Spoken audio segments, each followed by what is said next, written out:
Hello viewers, welcome to PP spicy kitchen. আজ আমি হাজির হয়েছি দইয়ের রেসিপি নিয়ে। কিভাবে খুব সহজে একদম অল্প খরচে বাড়িতে মিষ্টি দই বানানো যায় সেই রেসিপি নিয়ে হাজির হয়েছি আজ। ভিডিওটা শেষ পর্যন্ত দেখতে থাকুন, আশা করি সবারই ভালো লাগবে। আজকের আমি দইটা বানাবো গুঁড়ো দুধ দিয়ে। এখানে আমি 2 প্যাকেট গুঁড়ো দুধ নিয়েছি, আর প্রতি প্যাকেটে 20 গ্রামের একটু বেশি গুঁড়ো দুধ রয়েছে। তাহলে আমার মোট 40 গ্রাম গুঁড়ো দুধের জন্য এখানে আমি একটা মাঝারি সাইজের গ্লাসের 4 গ্লাস জল দেব। জলটা সামান্য গরম হয়ে এলে গুঁড়ো দুধটা দিয়ে দেব।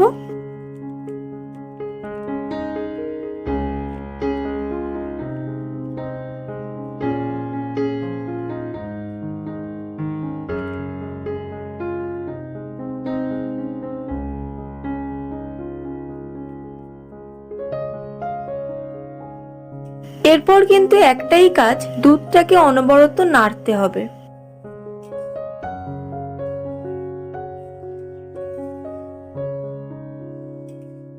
এরকম ভাবে নেড়ে নেড়ে 5 মিনিট জাল করে নেব, একদম মিডিয়াম আঁচে।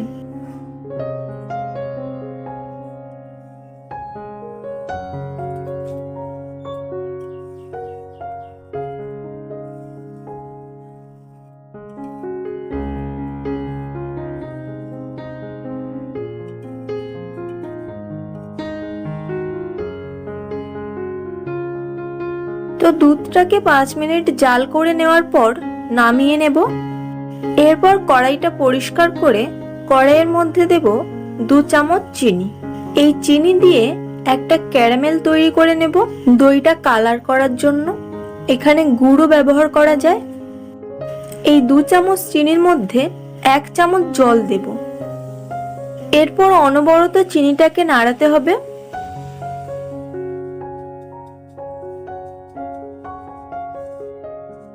দেখো, একটা মধুর মতো ক্যারামেল তৈরি হয়ে গেছে। এরপর এর মধ্যে 1 চামচ দুধ প্রথমে দিয়ে দেব। দুধটা আর ক্যারামেলটা একটু ভালো করে মেখে নেব।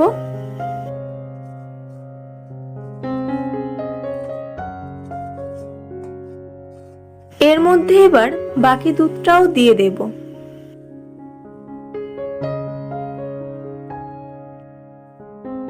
মিডিয়াম আঁচে জাল রেখে আবারও ভালো করে দুধটা ফুটিয়ে নেব।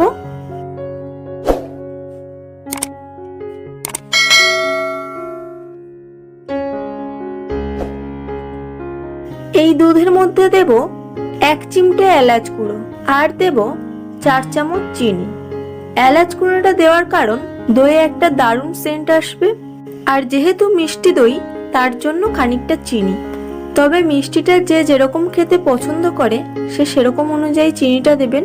যেহেতু গুঁড়ো দুধটাও মিষ্টি, তার জন্য অল্প পরিমাণ চিনি দিলাম।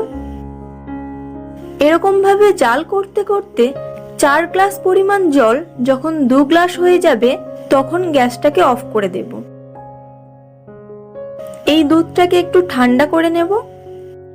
যখন এরকম আঙুল দেওয়ার মতো তাপমাত্রায় চলে আসবে এবং হালকা গরম থাকবে, তখন এর মধ্যে আরেকটা কাজ করতে হবে। এখানে আমি 2 চামচ মতো মিষ্টি দই নিয়েছি। টক দইও নেওয়া যায়, যেহেতু আমি মিষ্টি দই বানাচ্ছি তাই মিষ্টি দইটা নিয়েছি। এই মিষ্টি দইয়ের মধ্যে 1 চামচ ফোটানো দুধ দিয়ে দেব। এরপর একটা চামচের সাহায্যে ভালো করে দইটা আর দুধটা মিশিয়ে নেব।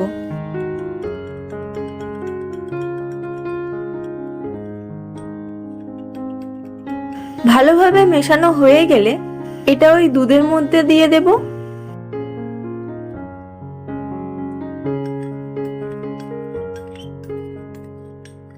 এরপর দুধটা ভালো করে মিক্সড করে নেব।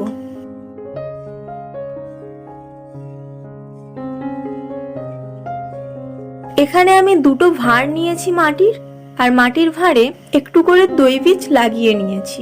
এরপর যে দুধটা জাল দিয়ে রেখেছিলাম সেই দুধটা একটা চামচে করে নিয়ে 2টো ভাঁড়ের মধ্যে দিয়ে দেব সমানভাবে।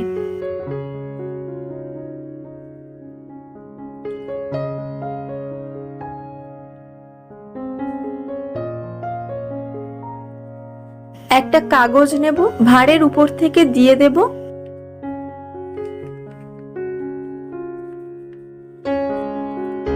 আর উপর থেকে একটা গার্ডার লাগিয়ে দেব। এরকম ভাবে দুটো ভাঁড় রেডি করে নেব।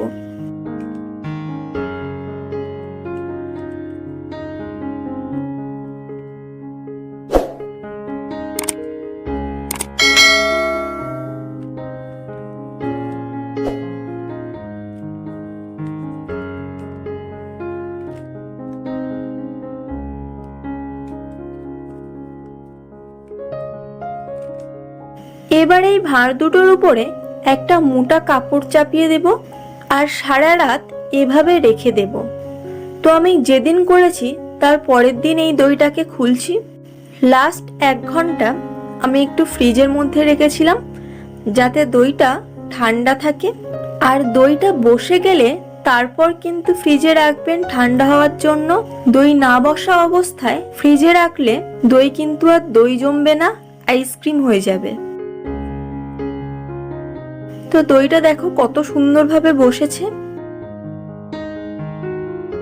দেখো একেবারে ঘরে তৈরি পারফেক্ট মিষ্টি দই তৈরি হয়ে গেছে। তোমরা চাইলে এই ট্রিক্স ফলো করে বাড়িতে খুব সহজে এরকম ভাবে দই বানিয়ে ফেলতে পারো। তো এই দইয়ের রেসিপি কেমন লাগলো কমেন্ট করে অবশ্যই জানাবেন।